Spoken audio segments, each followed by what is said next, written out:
I absolutely love this mower. In fact, it's rivaling my favorite mower that I've ever used. The cut quality it's out of this world. And so this is literally a golf course mower, just the smaller version. It's a professional turf management mower.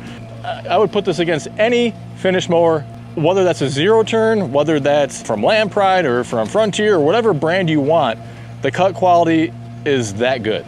Cut quality comes from a few different things. They have a very high blade tip speed, and so that creates a lot of suction. There's a lot of baffles underneath there that help discharge and disperse the clippings too. But the roller on the front and the back, you get a very clean cut. Everything's rolled over consistently. The striping effect is incredible.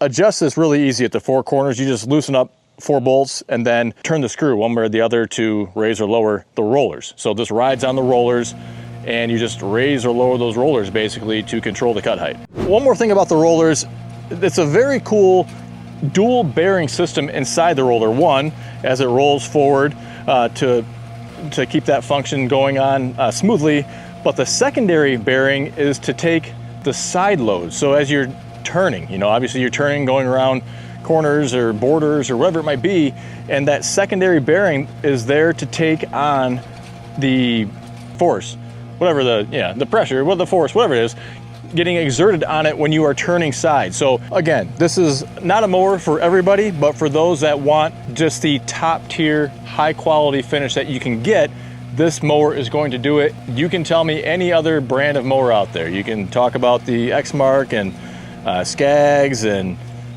Ferris and whoever else you want.